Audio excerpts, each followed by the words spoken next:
Global TV yayıncılığı mı yoksa internet mi?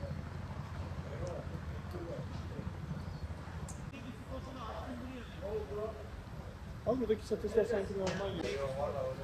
Mesela Japonlar vardı, Araplar vardı.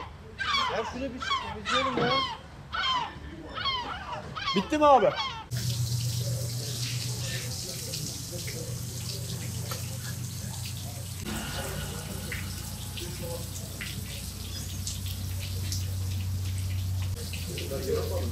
Aynen.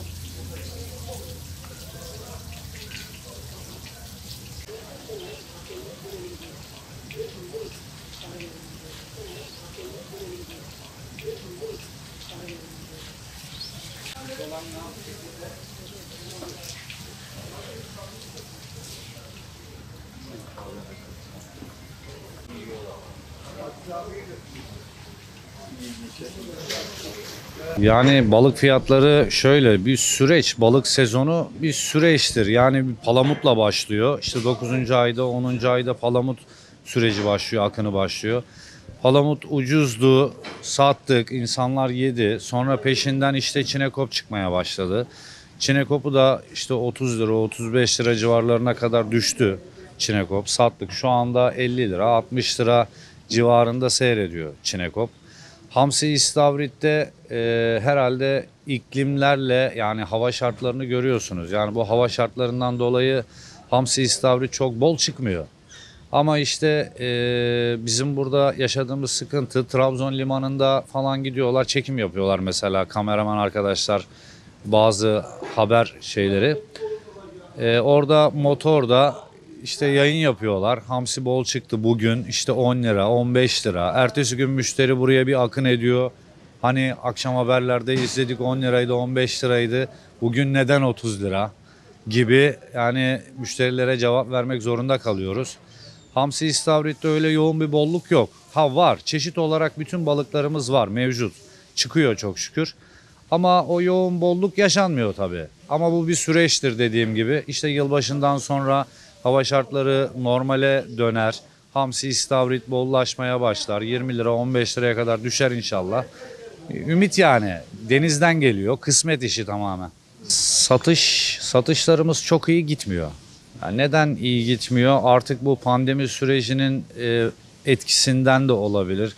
Pandemiden dolayı. Bir de bizi soracak olursanız şu anda bulunduğumuz ortamda çok büyük sıkıntılar yaşıyoruz.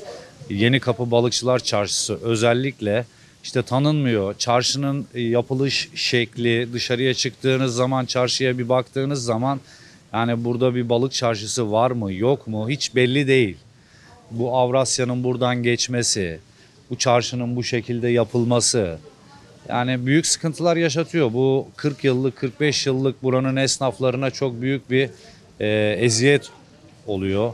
Müşteriler de gelemiyor. Müşteriler de çok büyük sıkıntı yaşıyor. Sadece biz değil yani çarşı esnafı değil. Satışlarımız düşük. Yani restoranların kapalı olması tabii.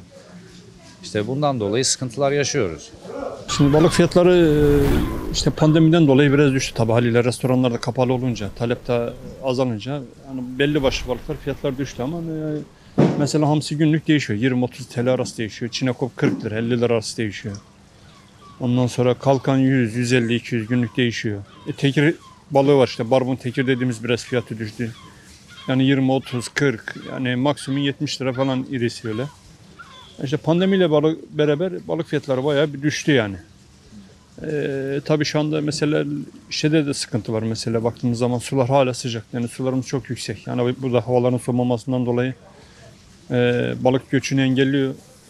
İşte balık iyi beslenemiyor. Ondan sonra kar da yağmadı maalesef. Yani kuraklıkta gözüküyor. Hani durum bayağı bir ciddi yani. Hani önümüzdeki yıl bu 2021 inşallah bütün dünya için, ülkemiz için hayırlı olur diye düşünüyorum ama yani birinci aya girdik daha kar düştüğü yok, yağmur yağdığı yok. Tabi bu da haliyle balığın göçünü çok büyük engelliyor yani. Hani kar yağacak ki balık kuzeyden aşağı doğru bassın gelsin işte Karadeniz'de şu anda. Sonra biraz daha soğuk bizim buralara göre. Balık hala Karadeniz işte Bulgaristan sularında, Rusya, Gürcistan, Rusya, Ukrayna hala balık oralarda basıp gelmesi lazım karla soğuğuyla beraber ki balık biraz daha fiyatları düşsün yani. Peki vatandaşın hani balığa talebi var, yönelişi var. Yani Evet. tabii şimdi diyor vatandaş? yani şimdi pandemiyle alakalı işte yani biraz balık bu hastalığa biraz iyi geliyor ama işte insanların maddi durumu da çok kötüleşti yani. Bir yıldır çok insan iş yapamayan insan var. Yani bırak balığı adam insanlar evine ekmek götüremiyor yani. Yani işler olsa balık tabii daha da insanlar şeyi fazla var ama yok yani.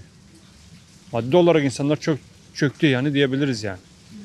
Peki bu yeni taşındığınız alan size nasıl yansıdı, nasıl etkiledi? Ya süreç biraz uzadı yani. Mesela bizi 6-7 aylığına aldıklarında zaman işte yapılacak kısa dönemde ama 3 yıl sürdü ya. 3 yıl sürünce de müşterimiz dağıldı. Sağ olsun Cumhurbaşkanımızın işte katkılarıyla yapıldı ama yani geç yapıldığından dolayı bayağı bir şey aldık yani yar aldık diyebiliriz. Düzenli İşte var mı? yani düzelme var, tam düzeldi, işte pandemi çıktı. Ondan sonra ne bileyim yani işte hep aksilikler böyle gidiyor yani.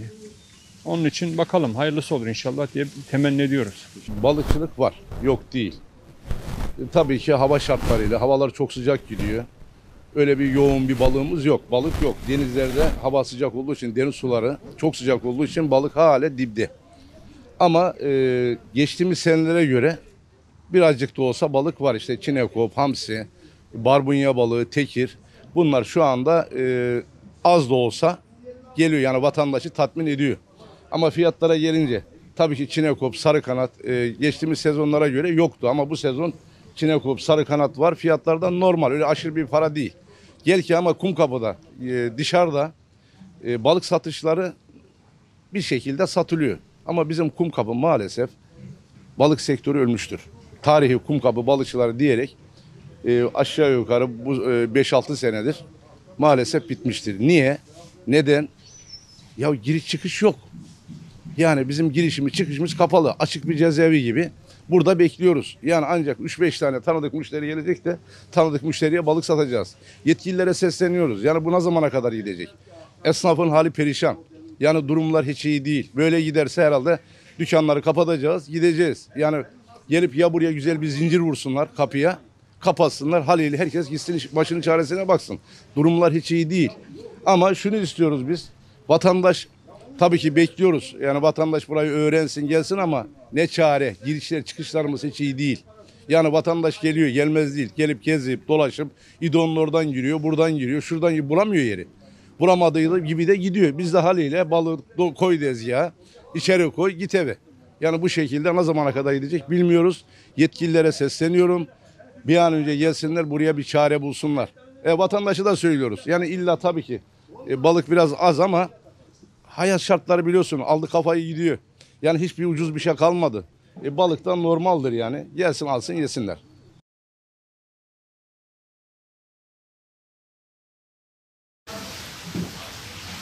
Geliyor, Trabzon'dan falan geliyor bizim oralara ya. Merkezi